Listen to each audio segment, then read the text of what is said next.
everything is absolutely perfect as is kind of a thing where right? I'm not. That's the qualities that I get when things Okay. get a So little you bit. mentioned a few things, by the way. I don't know if you realized it. You mentioned a few things right there. You said that it feels comforting, right? You said that it feels very present. You said it feels blissful. You just started the process of describing. Because we Love could say on invokes, one hand, yeah. pardon? Love invokes as well. Just Right, tremendous love. Yeah. tremendous love. Now, Start you see, the wishing point is, well for. yeah, there are many who would say that it is indescribable. And while that is true, because there's nothing like it in this world, while it is true it is indescribable, yet we can start to give it some sense of words so that we can communicate and talk about it, so that we can give others an indicator of what to look for. Okay?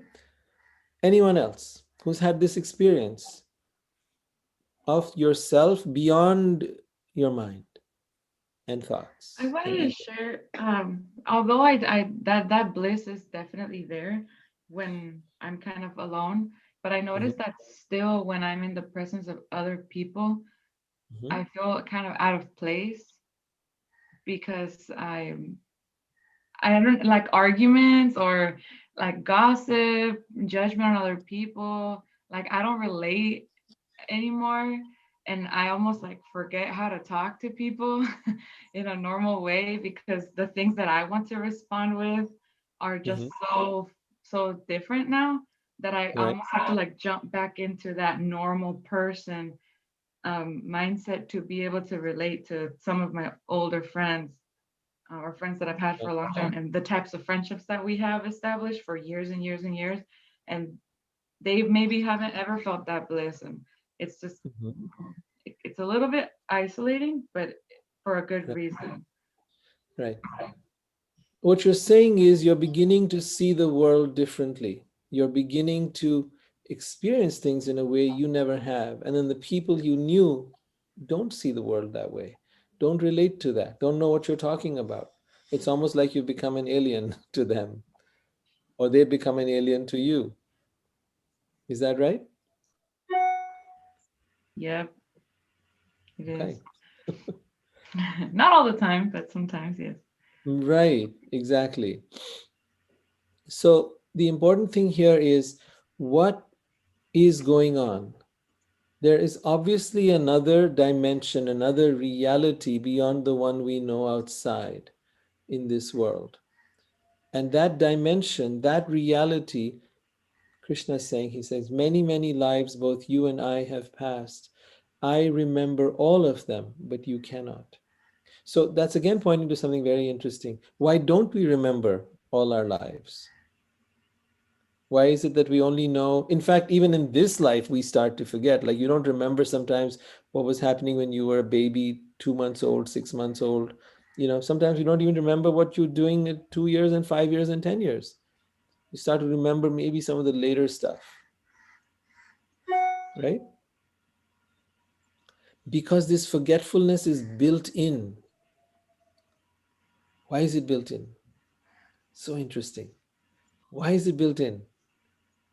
If you could remember everything from all your past lives, right? The times when you were a part of a group of people that went invading and killing and murdering and raping, and if you could remember the times when you were a saint or a nun or a priest or whatever, if you could remember the times when you were a peasant and the times when you were wealthy beyond imagination, um, if you could remember all that, how would that play with you right now? What would happen?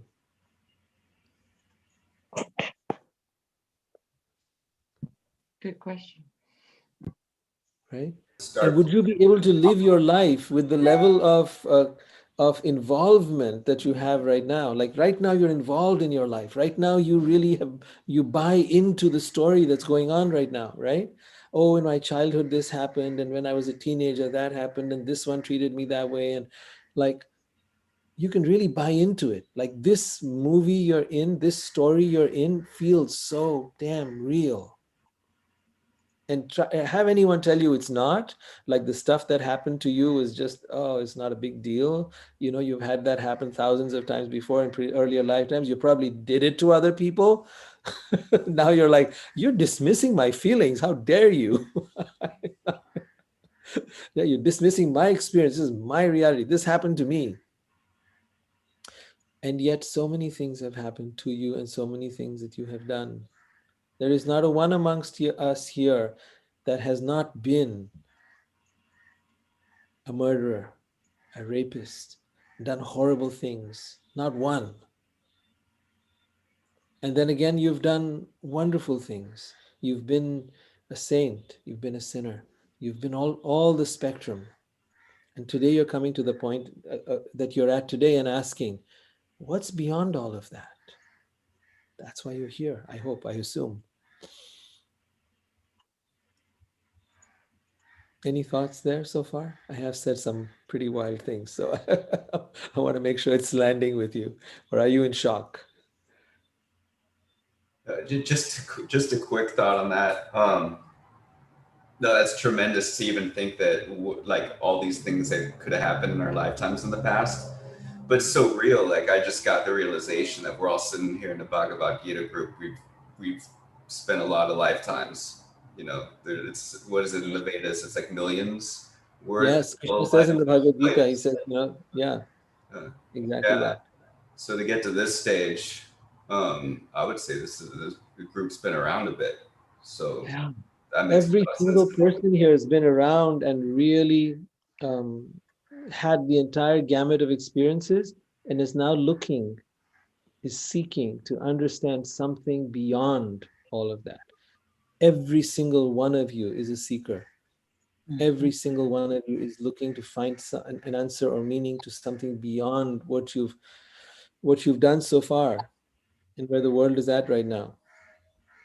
So do you think that if we actually understand our past life, it will help us realize our transcendental form, as you say it? Is it like a mandatory thing that we have to learn what we in our past? No. Just Then if what, you could put your name there where it says, put your name there, because all we see is iPhone. We don't see your picture. We don't see your like the name. first thing? Could you put your name there, please? Yeah, I will Yeah. try to do. All right. Yes, that's a great question. Do we need to know our past lives? Absolutely not. It has its benefits. It helps in being able to resolve certain areas that you might be stuck in, just like when we go in psychology and look at the childhood of a person to understand what is causing their current patterns or life situations. In the same way, sometimes we cannot find the cause in childhood, then we go into past lives to try to find the cause. So as part of a healing modality, as part of trying to get a person unstuck from certain life events that are happening with them, it can be used for that. And I found it to be useful. But in a such, for your spiritual evolution, no. If a spiritual evolution is to be seen as becoming more of spirit, I see spirituality as spirit actuality, means actualizing your spirit, which means starting to become more of that which you truly are, But do actualizing who you you are. meditate? You tend to just have that ability to go past your life as a side effect of meditation, because all the Uh-huh. gurus that I've like talked to seem to know their past lives. So I don't know if it's a Yeah. intentional thing or just a side effect of a meditation of what it is. So, It's more a side effect of the meditation. You're right about that. But the point is, in and of itself, it will not help you grow spiritually. In and of itself, it's not going to make you evolve spiritually. As I said, it can help with some healing modalities. It can fulfill some curiosity you might have, but nowhere. I mean, I know some people, some gurus talk about their past lives. I've heard plenty of them that don't. I've heard plenty that do not and don't emphasize it either. Nature designed it for us to forget, okay? So that we could get immersed in the movie, the drama, the story of our life now. Then when you've learned to step back from the story anyway, you've learned to step away from your mind and your life experiences and see yourself as a spiritual being, why then you can definitely look back if you like and look at some of the things that led you to this point. But is it required? No. The more important thing that needs to be focused on is learning how to step away from your thoughts, your emotions, your story, and learn to become more identified with the spiritual being that you are. It doesn't mean to negate the humanness, absolutely not. It doesn't mean that you stop being ambitious. It doesn't mean you stop enjoying life. It doesn't mean any of that. No, one does not negate the other. But there needs to be balance. There's a part of you seeking. It is seeking love, seeking happiness, seeking life, seeking eternality. Find that part because it will never be fulfilled in the world. That part will never be fulfilled in the world. See, I was saying just a minute ago, it's okay to have everything of the world, have the wealth of the world, enjoy the world, but don't think it will make you happy. Don't think it will give you love. Don't think it will make you live forever. It won't. Even Steve Jobs couldn't live forever, right? He had all the wealth in the world, and all the others that came before him died. It didn't give him love. All the money in the world didn't buy him love. He was a man obsessed with his career and his work. He traded that for love. He didn't have that great love in his life. Not that we know of, not that we hear of in his story. My point is that that which you seek at the core can only be found at the core in your soul. And for the rest, by all means, play. This world is here for you to play, to experience, to enjoy. We had long talks. Priyanka was brought up many points last time about that, and so I think it's important to keep that perspective here very, very clear. That we're not negating one or the other. By saying one, we don't negate the other. So, yeah, Krishna is saying here that he comes in he is unborn. To notice chapter 4, text 6. Although I am unborn, the word is aja, one who is never born. And incidentally, he says that about all of us. In the beginning of the Bhagavad Gita, he says, never was there a time when I, that is Krishna, did not exist, nor you. And never will there be a time when we shall cease to be. Now think about this. You too are unborn. Many people raise the question, okay, so you're saying God is the origin of everything. Okay, then who was there before God? Who created God? And then they try to get you on that question. It's like one of those got you questions, right? And Krishna answers that very, very beautifully. He says, never was there a time when I did not exist, nor you.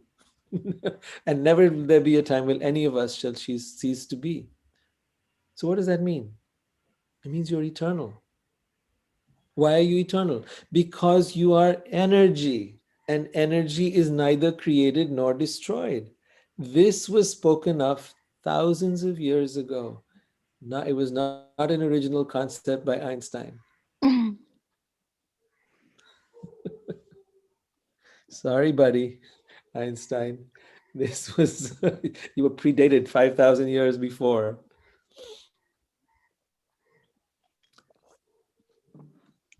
What did Einstein say about energy? That it's not destroyed? Yeah, it's neither never created or destroyed. And it's the same statement Krishna is making. Never was there a time when I did not exist, nor you, nor all these things. He's saying this. And even here he says, I am unborn. Although I am unborn and my transcendental body never deteriorates, and although I am the Lord of all living entities, I still appear in every millennium in my original transcendental form. So in other words, he comes in his spiritual form. We come in a human form. We take a body and then appear in this world. If you didn't have a body, then we couldn't see each other. But he makes it so that he can be seen through our senses. There are non-physical beings all around us. We just don't see them. Our eyes cannot see them. Some people are able to, but it doesn't mean they don't exist, and it doesn't mean that they're just making it up. So, and then he says, when does he appear? He says, whenever and wherever there is a decline in dharma. And this religious practice translation I don't particularly like. Whenever there is a decline in dharma and a predominant rise in adharma, I'll explain to you what that means. At that time, I descend myself. Most people think dharma is religion. Actually, there are 4 kinds of dharma. And the word used in Sanskrit is dharma in that tag, in that part. The 4 kinds of dharma are this: dharma, artha, kama, and moksha. There are 4 kinds of things that we would say are the goals of life. People say, what is my purpose? What is my goal? In the Vedic system, they divide it into 4 parts. Your purpose in life is divided in 4 parts. The first is your dharma. Dharma is your natural, innate qualities, your aptitude, right? Your guna is another word, your qualities. That means that you may, for example, have the qualities of being a musician. Now, if you don't use that, you're always going to feel very incomplete and unfulfilled. You have been given certain gifts. If you do not use them, you tend to feel like a fish out of water. If anyone's had that experience, please feel free to share. Kara, you raising your hand or? Okay. Now that you said that, I do realize that I've been gifted like with this talent of dancing, but I've been like avoiding it for like at least 3 years now. And when I dance, I feel like so free. And when I don't, I'm like, okay, a part of me is missing. There you go. That's a perfect Yeah. example of one of the gifts that you've been given. It may not be the only one. You have to look even amongst those, there may be one that is predominant that needs to become your life work. But there are some we've been given that are secondary gifts. And the important thing is this: if you do not act on those, you feel very unfulfilled. So pay attention to that. What are those natural things that you love to do that when you do them, you feel transported from this world, you feel joyful? That is when you're coming in alignment with your inner gifts that you came with to this world. Then there is artha. You need wealth. You need money. You need to take care of that. And there's nothing wrong in it, right? Not only do you need wealth, but you need to enjoy your wealth. Kama. Kama is desire, enjoyment, lust, if you want to call it that, right? And that's it, okay too. Don't exclude that. Don't just have wealth and then not enjoy it. What's the point of that? Right? And then, and most important of all, is moksha, liberation, the spiritual liberation from this world. That is the goal of all the other 3. When you begin to see the continuum, you have certain gifts which you need to use so that you can earn money. So that now you're not just earning money, but you're doing the things you love, and those things are bringing you money. Now you're really in alignment with yourself. That's your purpose. That thing which you're doing, which now brings you the money, you need to enjoy the results of that, what you're getting from that. But then Bhagavad Gita points out that being attached to those things that you have now created and earned, that will lead you to bondage in this world. That attachment to your possessions, to your achievements, or whatever else you might have done, will lead you to bondage. So become free of even that. Enjoy it, but without being attached to it, without thinking that this is mine or this is what I have done. And that becomes very fine, subtle art. How do you do that? And that's what we study in the Bhagavad Gita. How can you be, as Christ said, in the world, but not of the world?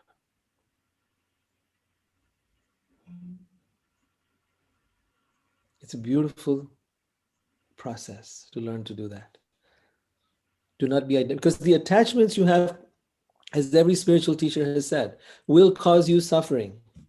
Whether it's attachments to people, attachment to things, attachment to your body, attachment to career, whatever you're attached to, whatever you're identified with, will cause you suffering. Because none of it is real. All of it will fade, all of it will pass. You may have wealth today and then lose it tomorrow. You may have good looks today and then lose those tomorrow. You may have great health and then lose that. You may have life and lose that. So whatever you're attached to will cause you suffering. Why? Because you're attached to it. Holly, why don't you share with the group? You've written it in the text. I'd love for you to share. Okay. Holly? Can you hear me? Yes. So I'm moving, you guys, and I have a lot going on, and it's embarrassing to show my face. But I just wanted to share that I went to school for aviation, and I was in corporate America, and I was making six figures, but I hated going to work every day. So I took the leap and I quit, because since I was 7 years old, I knew I needed to teach, and that's just my natural. It's just my life. Like when I am teaching, I am truly happy. So I graduate next month with my master's in elementary education, and I am so excited because the path that I'm on right now, that's my son. I've never been happier. I feel free. I feel liberated. There's no more. Corporate America is chaotic. And anyway, I just wanted to share that I feel what Rohit is saying is true. It takes a lot of guts, but it's worth it. It takes a lot of guts. Thank you. I've kept doing this in my life. As I've discovered different aspects of myself, I've kept realigning and changing, stepping out of things that I was doing and going towards, like I've been so many different incarnations in this life. It's crazy. I've been an entrepreneur. I've been a monk. I've been just like, don't ask.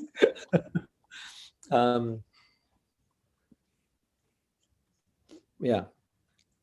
Has anyone else changed their life path and discovered themselves as different? Multiple times. George? Yes, multiple times. Uh-huh. And show us your video if you could. I'm sorry, what's that? Show us your video if you could. That'd be great. Oh, I don't know why it's not showing. I think that I would. So okay, go ahead. I'm just not sure why. Sorry about that. But yeah, it's like there's something inside you that wants to become real, and it's interesting because it can, like what Holly said, where it could be a very joyful thing, and it is.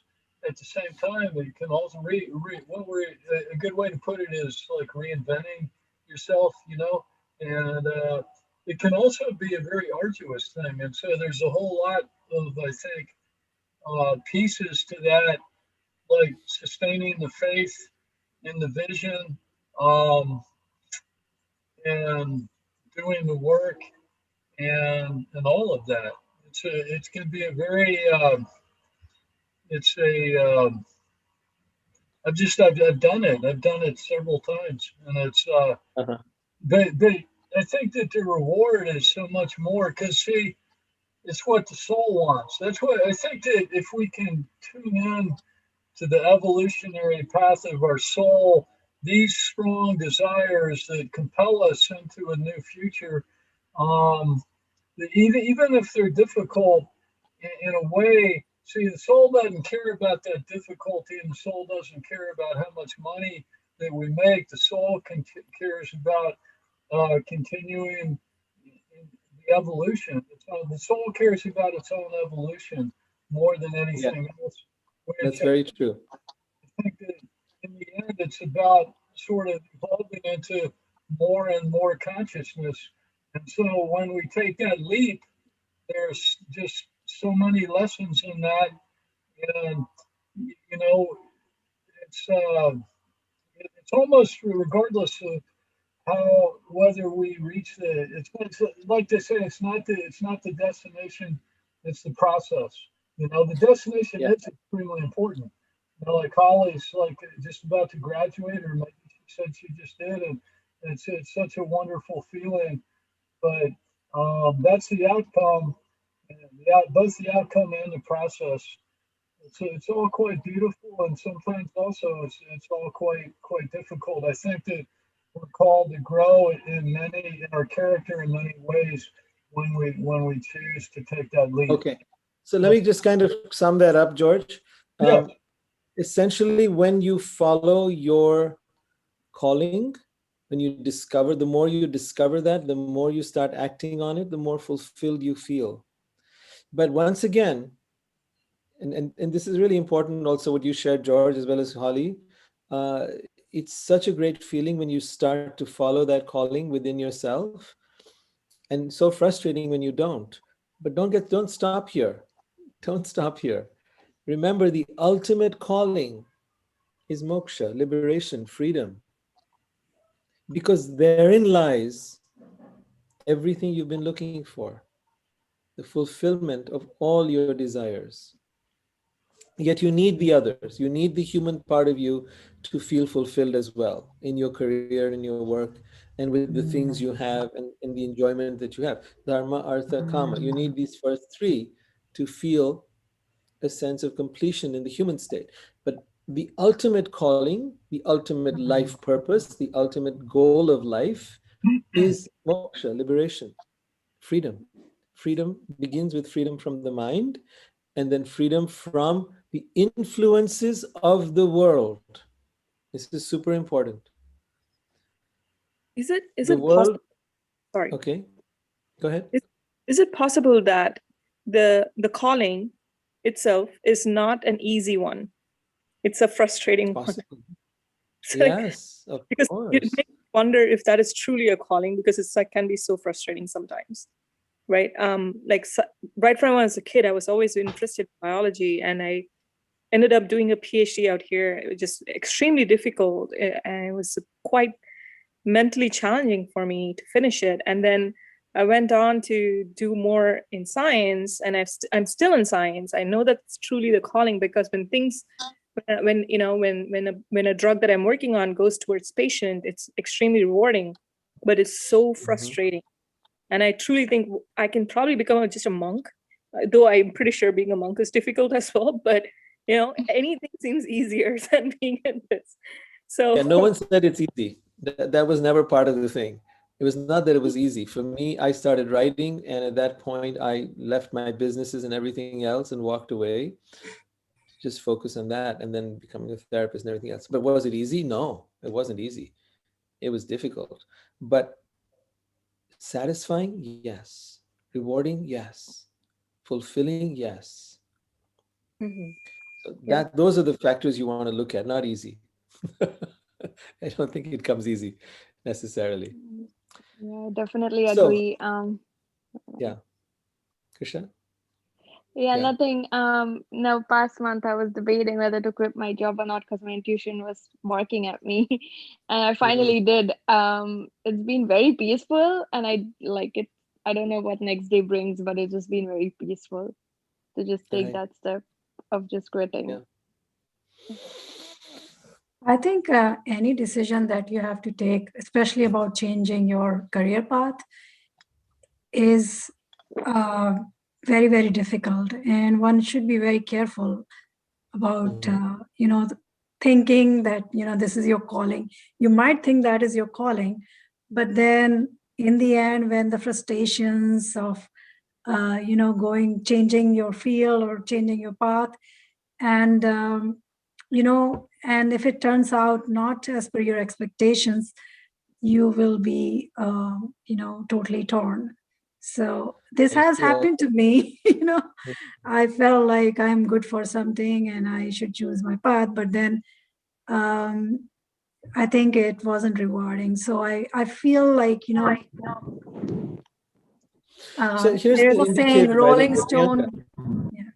Priyanka, the point of rewarding, if the activity is not rewarding in and of itself, if it is not rewarding, if you would do it for free, that's been my indicator.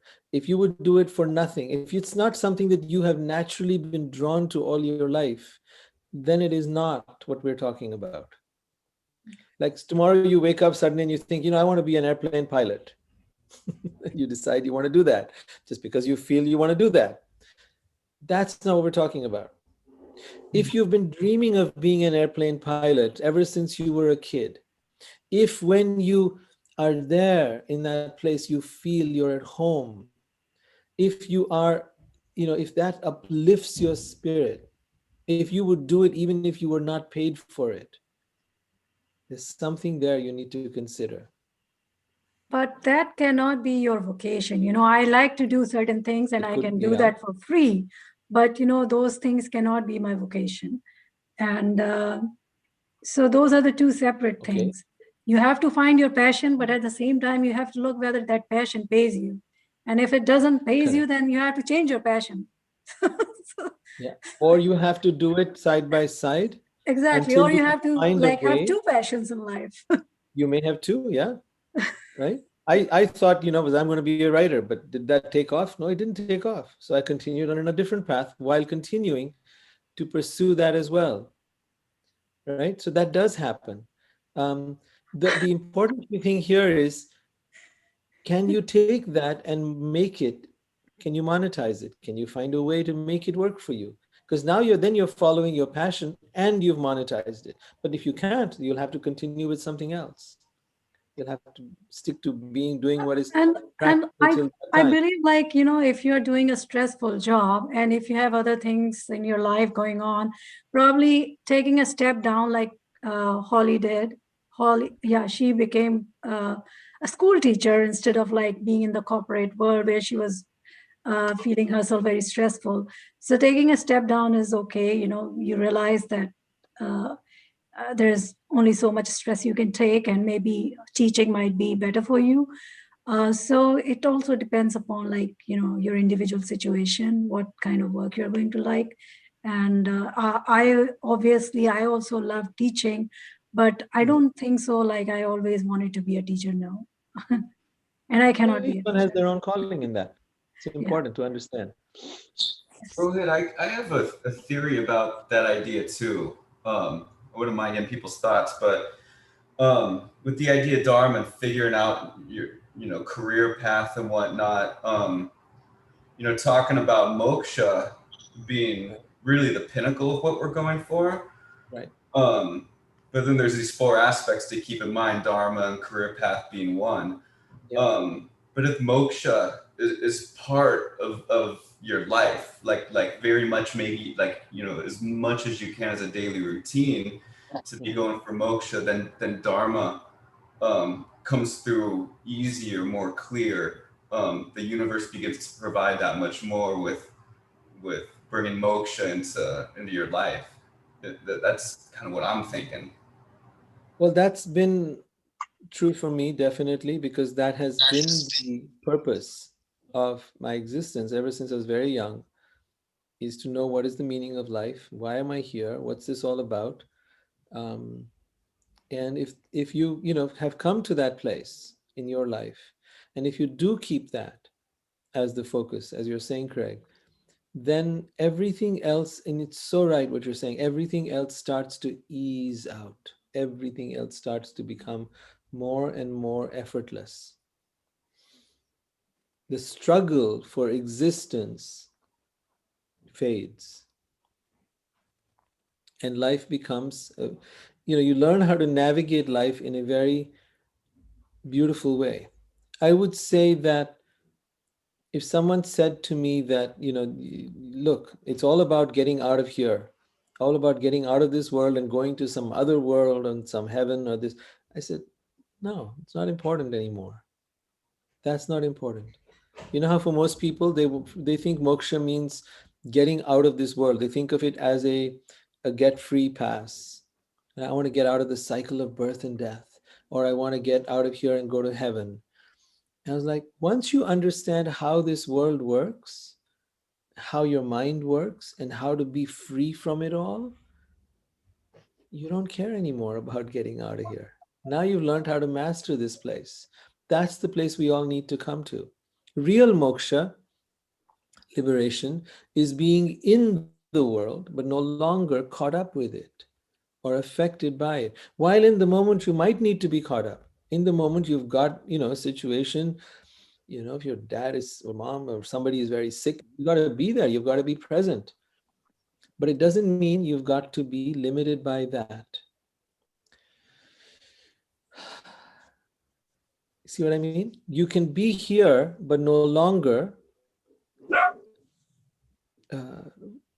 caught in the grip of your mind or of the world or of the circumstances. You can be here and be free. To me, that is the ultimate moksha, the ultimate liberation. Guys, we're going to end this group of the Bhagavad Gita, and we're going to start the next one on loving soulfully. So I need to exit and come back in again. I will be back in just about 10 seconds. In that time, I request you to don't give up. If you want to continue the conversation at some other level, I will be talking of relationships in a few minutes. So join back again, and I'll see you in 10, 15 seconds. I'll be right back. So for now, take care. I'll see you next Tuesday. Thank you. Or come back in again and we'll be right there. Use the same link and we'll be right here. Okay?